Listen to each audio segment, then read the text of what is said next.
This week, we're back at the Black and Brown Alianza event in Ferguson. And we have more poetry from award-winning wordsmith Saul Williams on And You Don't Stop.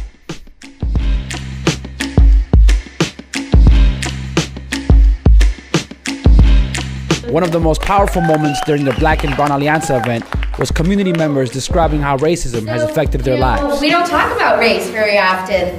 We talk about it in pockets maybe, but it's that big kind of issue that is at the core of this, right? We know that race is that. And so I think that part of it is, as human beings, kind of getting down to seeing the commonalities and how we do have a common oppressor, and how from the very beginning that we were like pushed out of the womb, the color of our skin has determined our experiences. I'm 26 and I don't really think that I've been made aware of my race because, quite frankly, I've never experienced racism from with civilians. That'd be all good. It's really law enforcement against me, and it's all races, white, black, Mexican, whoever, all police, not all police, but most that I encountered be tripping. So, after being in the cage so long, man, you hate everybody. I lost my belief system. I didn't know who to trust in the streets. I was a real messed up dude. But the beauty within it all, when I went through the experience, it brought a struggle upon me. It placed me within the realm of this struggle of a people impoverished, of a people going through a police state with brutality, with the police racism, with all these things that told me I'm gonna stand up for this cause. So me, I put my head on the guillotine for the freedom, justice, and equality of a people. You know what I'm saying? And I will stand fast and I will fight on the line with those that believe in the betterment of our community, with the betterment of our youth, with the betterment of our educational system, and quit stripping away the history and education of a culture. Allow people to practice their heritage. And you got to be racist in order to tell me that you're cutting ethnic studies. Then, activist and scholar Rosa Clemente spoke on the need to look at Black and Brown unity through a historical and international lens. Someone who's been doing the work around Afro-Latino identity now for almost 20 years, I understand the system of white supremacy. I understand the tenet of divide and conquer. I understand why in the United States blackness is either seen as a phenotype or is regulated to specifically African Americans, right? Because they don't want us to know that most black people in the world actually don't reside in the United States of America, right? They don't want us to know that when the Europeans understood that free labor would be the way to rise and raise their empires up, that most Africans taken from the continent did not end up in the United States of America. They ended up in the Caribbean. They ended up in Latin America and South America, the coast of Mexico. Black is bigger than African American.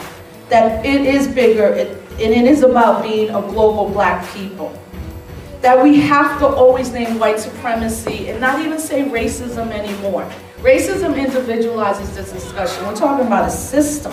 It doesn't actually need white people. That's right. It's got people like Barack Obama. That's right. Right? Yep. Patriarchy doesn't need men. It's got Hillary Clinton about to be the president of the United States. Let them know. Right? We gotta break some of this thinking and thought. We weren't meant to survive.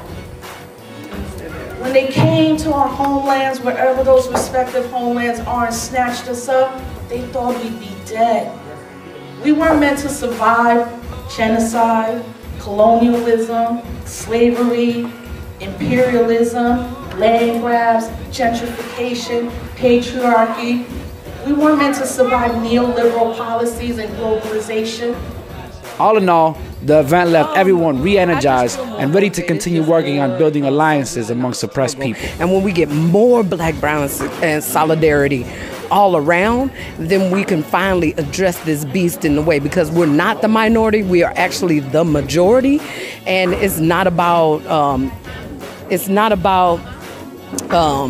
black against the system. It's about all people of color against this system. This system is designed to take us all out, to mess with us all. So when we start making those intersectionality connections within the struggle, then we can affect this beast in all different areas. I feel really pensive. Like, I feel like I got a lot from this whole experience and what people had to share and what they were saying.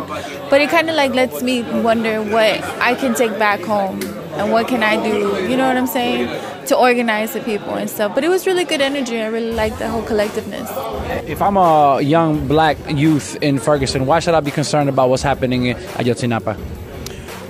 Pretty much to get informed, and to get us informed about it, because it could be not only be a Latino that can happen. It can happen to a black, African American, or a Chinese, whoever. The thing is about police brutality, and that's what is the issue about it. We got to be aware about how the police is using the brutality against our pueblo. We need to understand each other, what culture we came from, and how we can, what is the best thing that we can put on the table, and how we can work together and with respect and dignity for our own cultures too. So I think it's a great start. Yeah. It was really inspiring. I'm glad that we came from San Antonio. We're gonna go back and pass on the information that we got. San Antonio is pretty divided too between the Hispanics and blacks there. So hopefully we can pass it on and help unite over there. And what are some things that that unite the black and brown community in San Antonio? And a lot of things divide us, but what are some things that unite us in San Antonio and maybe throughout the country? I think the main thing would just be the oppression. Fortunately, it has to be the bad stuff that brings us together. While we were building in Ferguson, the Comrades Third World for Black Power in Oakland took action by shutting down the federal building. With this action, they were reclaiming Martin Luther King's legacy of militant internationalism and linking third world struggles with black resistance.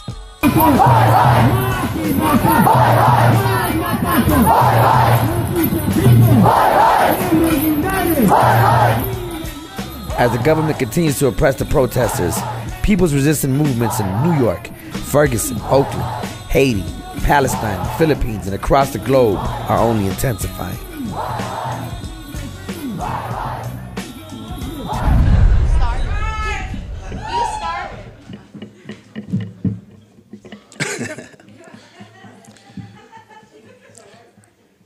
Look how they treat us. Whispers the innocent sister, her life barely missed her, then patience approached and he kissed her. Love's like a transistor, feelings have features, innocent creatures distort what love teaches, trade scriptures for preachers, communion for leeches, earth's mountain and speakers bombard and boom beat us, on guard to defeat us. You hate us, you need us, you are us, you wreak us, the martyrs and seekers, so questions and reap us, more grime than grim reapers, designer diseases, resolve to repeat us. You kill us, you eat us, you grow corn to feed us, you crowd us, you beat us, you crave us, you need us, you slaughter and bleed us, you tax us, harass us, pray and then eat us, you slay us and feed us from POTUS to penis, the aborted fetus, the corpses, the meat us, make sausage of Jesus, the law says to bleed us, we embody greed, lust, the wrong shepherds lead us, look how they treat us.